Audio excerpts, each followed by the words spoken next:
Hello, BookThinkHers family. Today's book review is going to come from I Gave Up Men for Lent by Kacie Main. The subtitle reads, The Story of a Jaded, Hopelessly Romantic, Health-Conscious Party Girl's Search for Meaning.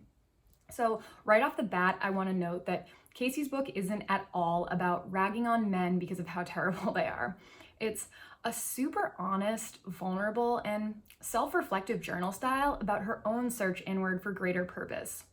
I loved her book because it was such a refreshing read. It literally felt like I was sitting down with my BFF, who is always getting herself into crazy situations, and hearing the best of her juicy stories, the relationships, the drama, the search for meaning, the life changes. I live for those late night deep conversations with my best friends, and Kacie's book had me feeling just like that, staying up late with her to keep reading. So Kacie gives up a bunch of things for Lent: men, hard liquor, sweets, social media, etc. But what's so interesting is that it really has nothing to do with the specifics of what she gave up. What's important is that these things were really just distractions taking up space in her life and her mind that, when removed, allowed her to focus inward. The key idea here is that in the absence of all sorts of external factors and distractions, it's much easier for us to see what our truths really are. She focuses on and does a wonderful job at sharing her messy, raw, and unfiltered stories.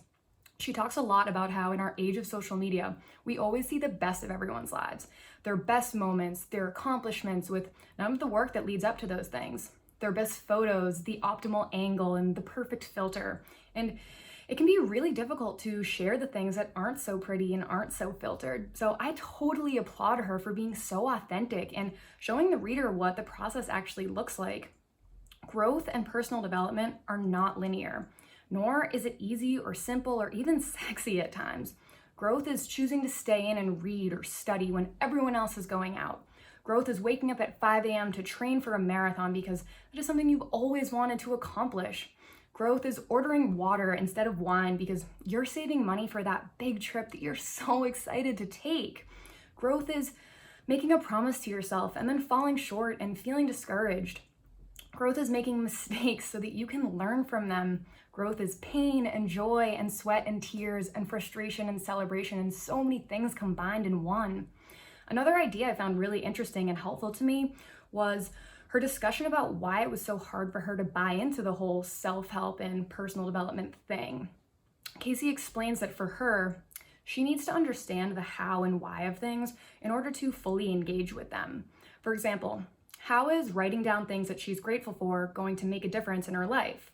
Or why would writing down her goals have an effect on her achieving them? This is totally an idea that I struggled with when I first got started in personal development. And I love how she explains that, she now, when she understands the how and why of those things, that's what makes it work for her. That those actions and intentional thoughts focus energy towards what you want. Jen Sincero talks a lot about source energy and how your energy and focus vibrates at a certain frequency. So your vibration will attract a like vibration. This is kind of a how for me. Or when I realized that writing things down that you're grateful for at the end of the day actually causes you to seek out and search for beauty and positivity in the world all day long. And this is a big why for me. So one of the final pieces of knowledge that I walked away with after reading her book was learning that we learn and grow from one another, but we can never really accomplish this if we aren't really talking to each other. We need to be fully honest and open with ourselves as well as others. We talk so much about things that are surface level. If no one is ever asking you what your goals and your aspirations are, or your purposes, you will never realize to look inward and ask those questions to yourself. So I thought it was a really fantastic and interesting read about how much truth we find within ourselves when we remove the external factors from our lives. I totally hope Kacie writes a second book because I need to know what happens next in her ordinary and extraordinary life. So I hope that you enjoyed this review and pick up this book because I can't recommend it enough. It's fantastic. So thank you for listening, everyone, and I hope you have a wonderful rest of your day. All right, bye.